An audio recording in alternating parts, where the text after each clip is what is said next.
I want to talk about John Corzine, MF Global.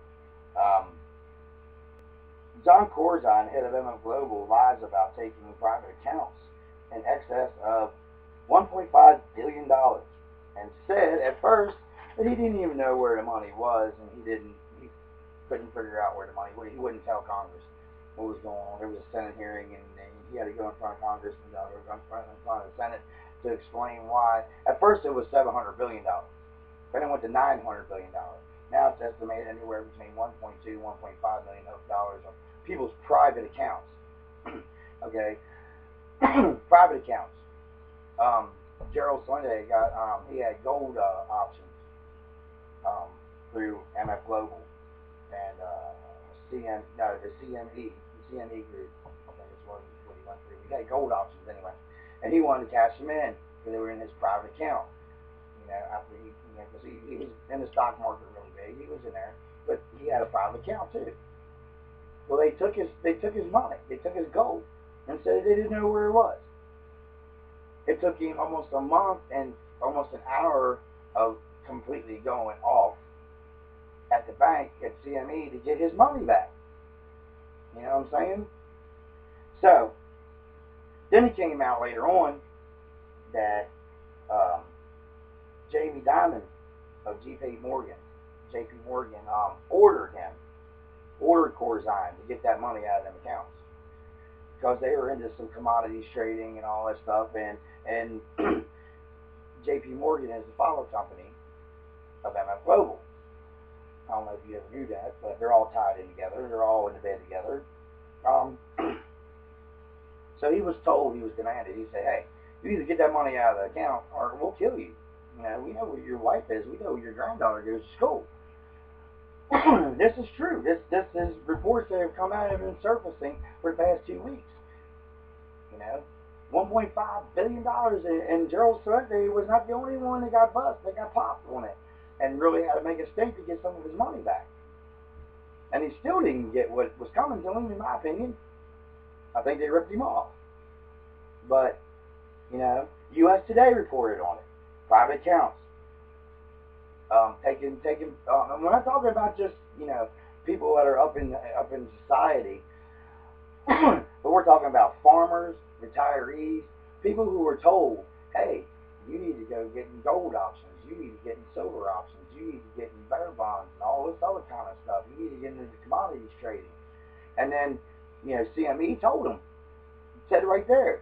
Corzine and I can't remember the other man's name, but they came out from the CME group and said, no account has ever been, in jeopardy. And they had something like $17 billion in collateral. And then nobody's going to lose their money. Well, you know what? When they come out and tell you, hey, everything's fine, nobody's going to lose their money, that's when you need to go get your money. Because history shows that whenever they do that, shortly thereafter, the exact opposite happens.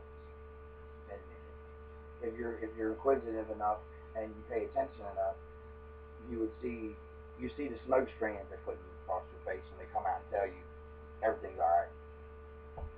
But it's not in the mainstream, so you don't care. Even if it's on a blurb in every newspaper and every radio station, news station, television station in the country, you still don't get the clue about what's going on. What happened to that $1.5 million? Is it just, ironic that the $1.5 million is missing, but then FEMA camps are starting to open, and there's a payroll already, and people are on standby to go in and have jobs? They're going right now to prisons. And a memo released not too long ago, Alex Jones had a correctional officer as one of his viewers and one of his patriots that he has that follows the show, sent him a memo that said that a lot of the prisons in the country might be closing down due to budget cuts. So that means a lot of prisoners are going to be released. If you haven't heard yet, that first offense marijuana users and first offense crack cocaine users or sellers are going to be released here at the beginning of the year. They did a report on that not too long ago, at the beginning of the month, I believe it was.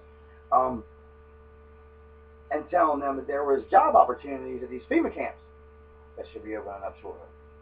Why? Why are they so anxious to get people in here, but they're going to let gangbangers and crack slingers go back on the street again? That's cool. Let's get them out so they can start the ruckus. And then you have, 150, prison guards out of a job. Well, come on over here. We got one for you. Kind of convenient, don't you think? I think it's kind of ironic. I wouldn't even say ironic. I think it's just a big bullcrap story. And they know where they can go with that story because I don't believe a word of it. Okay? It all falls under the NDAA. It all goes back to them. It all goes back to Goldman Sachs. It all goes back to Kellogg, Brown & Root. Kellogg, Brown & Root is the one that funded the FEMA camp. They're giving money to FEMA to make FEMA camps, and they're going to be TSA is going to be in charge of security. Coincidence? How come everything always goes back to Kellogg, Brown & Root or Halliburton? Y'all probably don't even know who Halliburton is. You probably don't even know who Kellogg, Root, and Brown is. You probably think Kellogg is your cereal that's eating on. Right? I'm a high school dropout with a GED. And I can see through this. I can see through this. I've been really wearing the hip waders too long. I've been walking through this BS too long. I'm tired of the smell. And if I have to get crazy and go all Charlie Sheen on you, I will. It don't matter. You want me to say I'm crazy? I'll even say it. I'm crazy. Because you're not. And to me, you're crazy. Because you're letting all this happen. You're not saying anything. You're not questioning anything. You're not calling up your senator. You're not calling up your congressman. You're not calling up your mayor, governor. You're not calling up your local newspaper. Why is this happening? What is going on? If enough people get up and voice it out, it will come out. And you better do it quick. Because once he signs it, which is going to be today or tomorrow, the 29th of December 2011, it's getting close to 2012, people. Alright? And all you clock watchers out there and Mayan calendar readers and Notre Dame watchers, you know that 2012 is going to be a big year. You religious people have even been saying that stuff. Okay? So why are you not saying anything? Maybe the Antichrist wasn't just a person. Maybe it was an entity of people. Antichrist as being the savior, that false savior. It just says a false savior. Okay? In some text, it says false savior. Tyranny is evil. Alright? What they're doing is straight out of hell. Okay? And now they're going to come in and they're going to cause some ruckus, they're going to cause some catastrophe, and they're going to come and tell you, come to the government. We shall take care. Everything's okay. We shall bring you peace. To me, that seems like a false prophet. To me, that seems like an antichrist. That seems like a person he said everything will be, he's going to put right to wrong, and everything's going to be beautiful. Well, that's what's going to happen. And you think it's just going to be Obama? Anybody who's going to be affiliated with the Democratic or Republican Party is going to be a puppet to the bankers. It's going to be a puppet to the global elite. It's going to be a puppet to the Rothschilds and the Rockefellers, which collectively they run the world.